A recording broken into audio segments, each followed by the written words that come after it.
Come on now. What's up, Bigfooters? This is the second part of our 5th episode. This is our question and answer segment. We're here on our Facebook page. We're going to answer some questions here.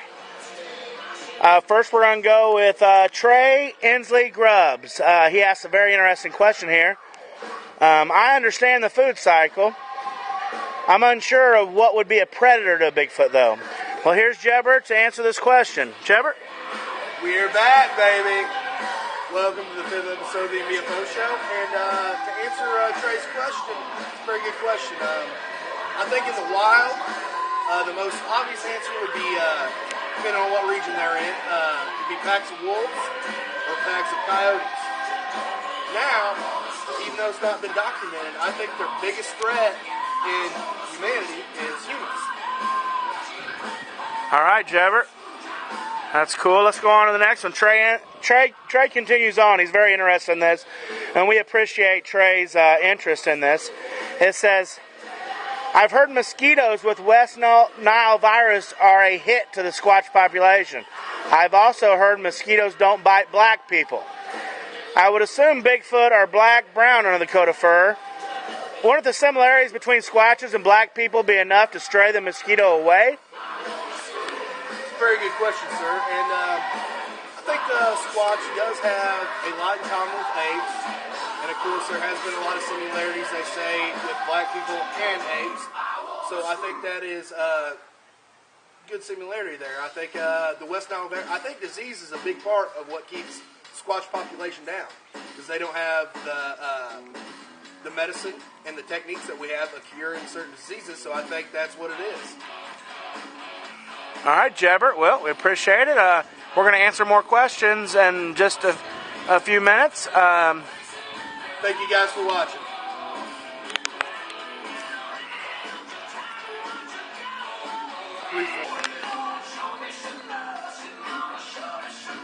What's up, Bigfooters? We're back here, and I'm got Goose Luck on the clock, and I'm getting ready to ask our first question from John Bossingham. And his question is, they are known to frequent graveyards.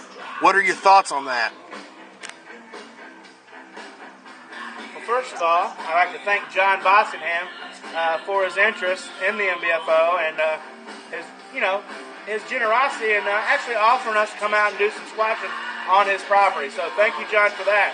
And to answer your question, as far as frequenting graveyards, we have talked to other Bigfooters across America, mainly in Texas. A guy by the name of John Boyster, he's a Bigfooter in Texas. And as far as the graveyards, he does say that, yes, they do indeed frequent graveyards. I'm not sure what it caused them to. He's not sure what caused them to, but there are more reports around graveyards, around past midnight, that do cause some concern and raise some questions about why they're there. But there's a lot of reports that have to do with graveyards there, which is very interesting. All right, on to our next question. They are known to frequent packs of coyotes. Do you think they have the same senses and smells, and do you think that's the reason they are so oftenly confused with coyotes?